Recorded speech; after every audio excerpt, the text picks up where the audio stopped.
Hey everyone, my name's Amanda and I'm the Fun Size Reader, and today I wanted to finally talk to you about The Final Gambit by Jennifer Lynn Barnes.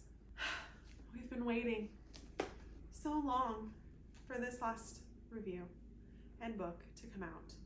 And I had to get it as soon as I got back from vacation because I was like, it was too close and I was reading other things. And so I didn't get this out to you sooner, so I'm sorry. But I did my best to read it as fast as I could. I've talked to a couple other people who have read this already. And everybody has said that it was really good. It was so good. Like, that's the response that I got. Guys, I'm struggling.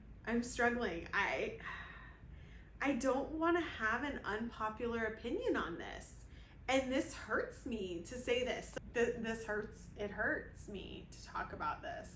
But whatever, this is what I do, right? So let's chat. This is obviously the third and final installment of the Inheritance Games books. And I have raved about the Inheritance Games. The whole series, like, you guys have seen my first video, second video, and I have been stoked for this book to come out.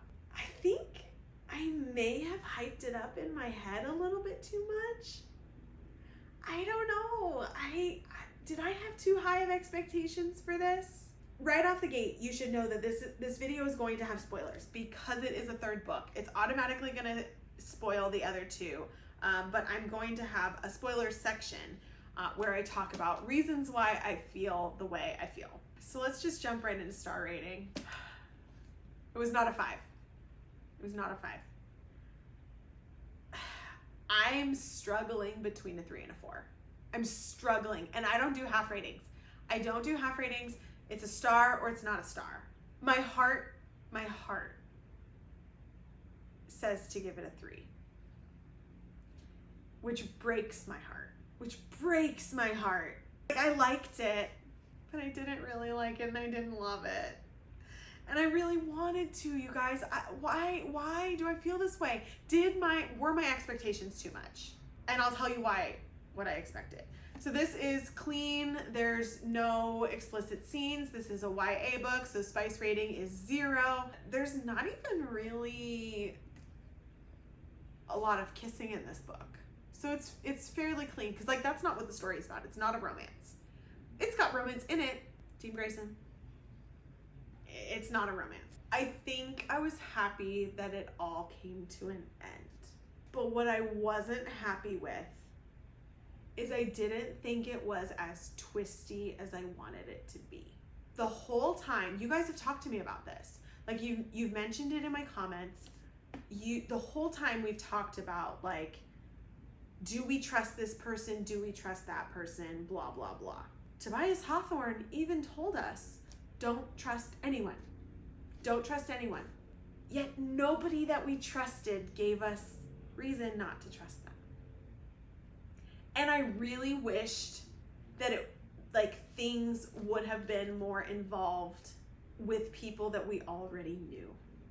I think that shock factor would have made me jaw to the floor, emotionally obsessed with this final book. Like, I wanted Elisa to be in on things and in for this, like, long haul. I wanted Libby to be bad. Like nobody that was good was bad, and that was fine, but it just felt like all of the new characters that were introduced were the bad ones, and that was it. So it didn't really feel like there was any plotting.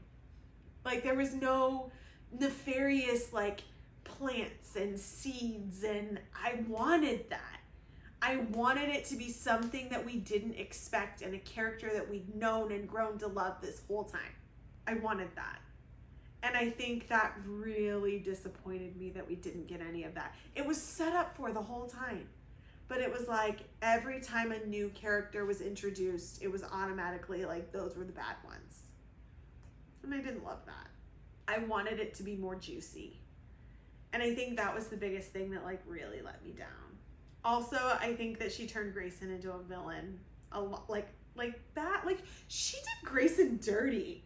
She did Grayson dirty, and I did not feel the love story with her and Jameson. I didn't. This is the first time that I have not been on the winning side of a love triangle. Like, that's really, like, that's monumentous for me. I am usually always on the winning side of a love triangle. And I was not in this one.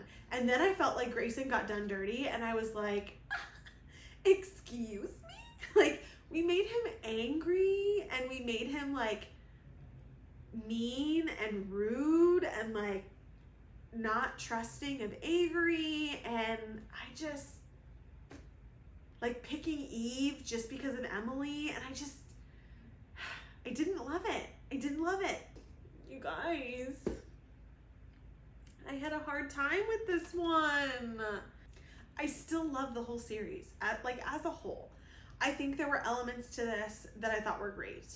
I thought a lot of the puzzles were great. I did think it was a little slow at times. There just wasn't enough happening. We were going kind of back and forth, and puzzles were kind of being solved, but then we were just kind of like re-explaining everything because of Eve, and because we had to explain things to her. So it just wasn't as hard-hitting for me as the first two were. It ended well. It ended fine. I liked that she gave everything away. I don't know. I wanted more.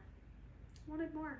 So I feel like this is an unpopular opinion because everybody else has said, oh, it's so good, it's so good, it's so good. And I was like, it was good. It was good. But it was not as good as I wanted it to be, as I expected it to be, because of how amazing the other two were. I'm sorry, guys. I'm sorry. Please tell me I'm not alone. If I am alone, it's okay. If I am alone, it's totally fine. But I hope somebody agrees with me, because then I won't feel like such a jerk. Because I kind of feel like a jerk.